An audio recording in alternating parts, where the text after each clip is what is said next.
Bonjour, bonjour, bienvenue à chacun d'entre vous. Aujourd'hui, je vous propose une petite analyse sur la dépendance affective. Est-ce vraiment un privilège du chaser? La blessure d'abandon est communément associée à un mode de défense dit de dépendance affective. Qu'est-ce qu'une dépendance? Une dépendance, c'est un bocal bien vissé dans lequel on habite en croyant qu'on est libre. On peut classer 2 différentes sortes de dépendance. La dépendance affective, dont les peurs de solitude et d'indépendance sont des terreurs qui renvoient à un manque de confiance en soi.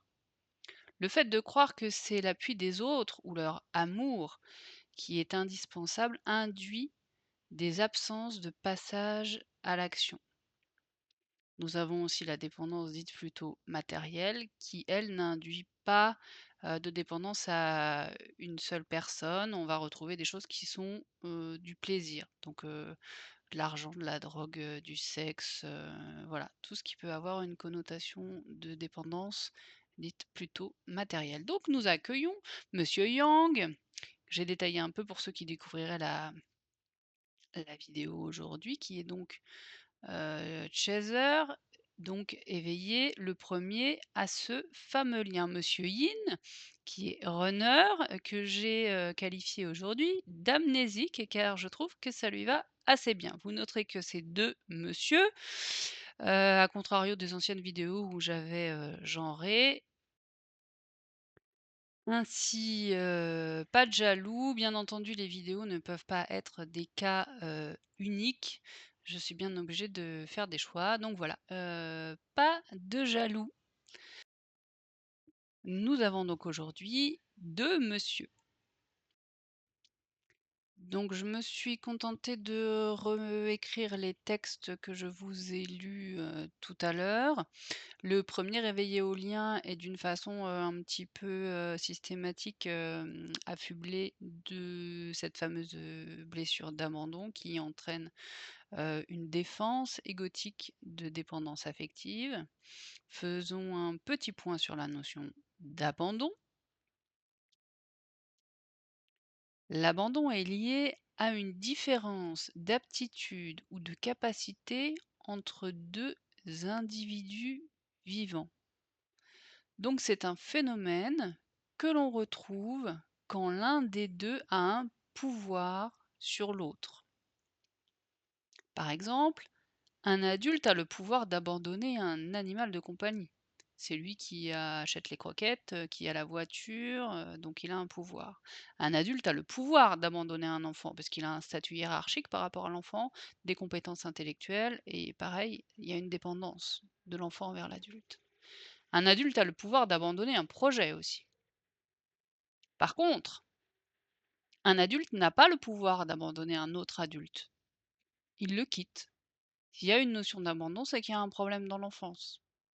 2 adultes décident de se quitter. Ils s'abandonnent pas. Ou l'un décide de quitter l'autre. Mais dans tous les cas de figure, 2 adultes, sont responsables d'eux-mêmes et la notion d'abandon n'a pas vraiment de place. Car dans ce que je vous ai décrit, auparavant, il n'y a pas de notion de pouvoir entre l'un et l'autre. C'est-à-dire que, 2 adultes ont la capacité de pouvoir gérer leur vie entièrement. Ça ne veut pas dire que c'est simple, ça ne veut pas dire qu'il y a des embûches, ça veut juste dire qu'un adulte est capable de manger tout seul, de prendre des décisions pour sa propre survie. Il n'est pas lié, c'est la notion de vie ou de mort n'est pas liée à un autre individu. Si c'est le cas, en effet, il y a un problème. Donc, retrouvons notre petit binôme du jour. La dépendance affective est affublée principalement en début de parcours au chaser, donc au premier réveil éolien. J'aimerais différencier deux types de chaser. Je l'avais déjà abordé et les commentaires ont été nombreux en ce sens, ce qui m'a poussé en fait à rajouter une question dans le questionnaire de façon à voir si c'était une réalité, ou pas, qu'il y ait un distinguo entre 2 types de comportements, dits de chaser. Donc on peut les qualifier comme suit: un chaser plutôt, extraverti, en mode harcèlement, psychopathe activé, extrêmement bruyant, vers l'extérieur. Un psychopathe, vous aimez bien quand on ça vous parle, apparemment. Et puis un chaser beaucoup plus introverti, avec une douleur tout aussi immense, mais qui lui, est tue, donc plutôt introverti. Pourquoi je mets ça sur le tapis? Eh bien parce que voilà, je vous montre, le résultat du questionnaire concernant la question que j'ai rajoutée. La question est celle-ci: si vous êtes le premier réveillé au lien, comment qualifieriez-vous votre attitude vis-à-vis de votre jumeau lors de son refus d'engagement? La première réponse que je propose, c'est entre guillemets «harcelante». Je vous laisse lire, le descriptif, détaillé, pour aider les gens à répondre à cette question. La deuxième question, c'est, «douleur introvertie» entre guillemets. Je vous laisse aussi, lire le détail. Bon, et alors là,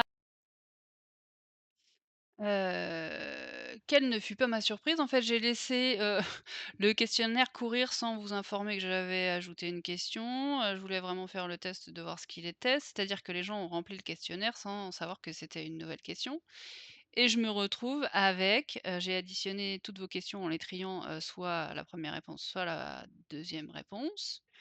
Je me retrouve avec une majorité écrasante de 63 de personnes, heu, qui ont eu un comportement introverti, et que 37 de personnes qui se qualifient de harcelantes. C'est-à-dire que tous les contenus, dont on est noyé quand on arrive dans ce parcours, et ça a été mon cas où je me suis longtemps crue complètement hors sujet, parce que je n'avais pas été dans un comportement de chaser dans l'hyperdépendance, et ben, en fait, ça n'est que le reflet de 37 des gens qui sont dans ce parcours, alors que 63 n'ont pas ce comportement-là. Donc, déjà un énorme merci, parce qu'en fait, c'est grâce à vos réponse, qu'on arrive à se faire quelque chose d'enfin cohérent. Pourquoi? Bah, parce que c'est un questionnaire qui est gratuit, où vous répondez que si vous avez envie de répondre. C'est pas assujetti à prendre des séances payantes, ou à être dans un cursus, enfin voilà, c'est anonyme, c'est gratuit, et donc ça nous ouvre une porte sur avoir nos propres résultats à nous, donc vraiment, merci. Replongeons-nous dans cette histoire de dépendance affective. On vient de voir que du coup c'est quelque chose qui est connu au niveau du chaser. Je réinvite ici des captures d'écran de notre questionnaire, de façon à voir les résultats de la réponse. Est-ce que votre jumeau était en couple au moment de la rencontre, et est-ce que vous étiez en couple au moment de la rencontre? C'est une analyse qu'on avait déjà eu l'occasion de faire, et elle se confirme au moment de la rencontre. On est dans une parité, presque, bizarrement, étrangement, presque parfaite. Une répartition, en plus sur un panel de presque 600 personnes, assez précise. Exactement, presque le même pourcentage de en couple et pas en couple. Donc, invitons la question suivante qui était: est-ce que votre runner est en couple actuellement, et est-ce que vous êtes en couple actuellement? Donc, on a un écrasant non pour les chasers de 81,2%, et on a un, alors j'ai marqué potentiel oui, parce qu'en fait j'ai additionné, les oui qui sont déjà, explosifs, par rapport, aux chasers, au «je ne sais pas», parce que le «je ne sais pas» est bien souvent, une attitude de fuite où le runner est parti avec quelqu'un d'autre, et donc il ne donne plus de nouvelles parce que, il, va bien, ailleurs. Pourquoi Monsieur Yin est en couple officiel alors que Monsieur Yang non? Réponse A: Monsieur Yin est un dieu incarné sur Terre pour uniquement faire travailler la blessure ou les blessures de son jumeau d'âme. Réponse B: Monsieur Yin a besoin de se faire aimer par beaucoup de monde pour ressentir de l'estime de lui. Réponse C. Monsieur Yin a rencontré une âme sœur et il vit heureux de son côté.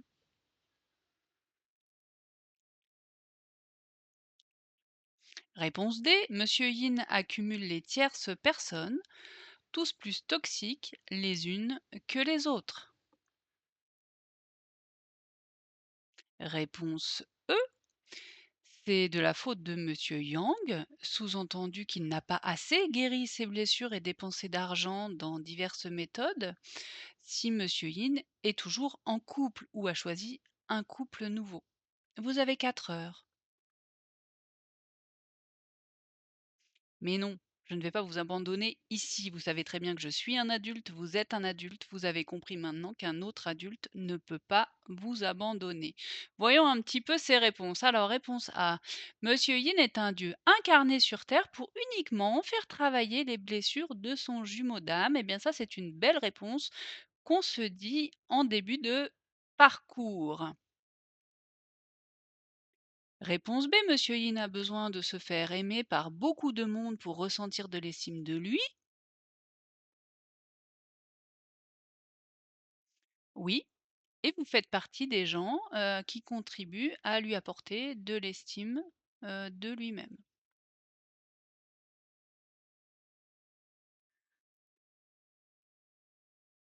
Réponse C, Monsieur Yin a rencontré une âme sœur et il vit heureux à ses côtés. C'est possible, en effet.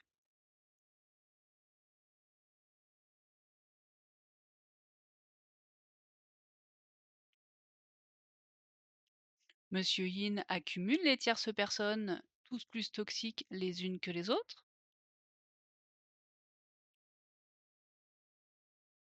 Eh bien, c'était une question piège, une question hors sujet. On parle de runner en couple officiel. Les tierces, à droite, à gauche, ça ne fait pas partie du panel de couple. C'est la faute de Monsieur Yang, si Monsieur Yin, est en couple ou, engagé, ailleurs. Eh bien non, personne n'a le droit de vous faire culpabiliser sur les choix ou les absences de responsabilité d'autrui, que ce soit votre, runner, votre chaser, votre plombier, votre boulanger, personne n'a le pouvoir de vous faire culpabiliser. Réponse F, Monsieur Yin est codépendant à quelqu'un. Cela s'appelle de la dépendance affective. La dépendance affective ne se soigne pas en quittant quelqu'un pour quelqu'un d'autre. Ça, c'est le pire des pièges. Monsieur Yang, donc chaser, a des blessures, en effet, l'abandon en premier, le rejet et cetera, faut pas oublier les autres et monsieur Yin, heu, a le rejet, l'abandon et cetera. C'est-à-dire que la notion d'abandon impose, l'activation du rejet chez le Yin. Ça on est d'accord là-dessus. Néanmoins, qui est toujours en couple ou qui est toujours, engagé auprès de quelqu'un d'autre, que son chaser, c'est bien, monsieur Yin. C'est ce que nous montrent, les faits, en l'occurrence. Donc, c'est bien que la notion d'abandon et de dépendance affective n'est pas à affubler uniquement d'un seul côté de la balance. Chacun a à faire un travail. Et pour les runners qui ne sont pas en couple, ça ne veut pas dire qu'ils vont s'engager avec leur chaser. C'est-à-dire que c'est des équilibrages, des, entre guillemets, juste des se sentir bien dans ses baskets, en fait. Si l'un et l'autre ne se sentent pas bien équilibrés, ben, l'un et l'autre ne vont pas se réunir. Sinon, c'est juste encore un échange de codépendance. Une chose reste indéniable dans ce couple, c'est que l'un et l'autre se font travailler. Même si le yin a tendance à servir de médecin chinois, j'utilise beaucoup cette image de médecin chinois qui, au lieu d'utiliser des aiguilles, utilise des aiguilles à tricoter. Si vous arrivez à visualiser, l'image et que vous êtes chasseur, vous arrivez bien à comprendre, le mécanisme, qui est en route. Donc, ça, c'est quelque chose d'indéniable qu'on a à travailler, de façon individuelle, mais ça ne dispense pas l'autre polarité d'avoir aussi un travail à faire, même si c'est pas le même travail à faire, et qu'on agit en vase communicant. Il n'empêche qu'il y a un travail, d'équilibrage à faire pour que les 2 polarités réunies n'aient pas à subir, de codépendance, de l'un, et de l'autre. Sinon ce couple n'aurait pas, vocation à être. Voilà, il est l'heure pour moi de vous souhaiter une belle fin de journée, début de journée, nuit ou quoi que ce soit que vous soyez en train d'entamer et je vous dis à très bientôt.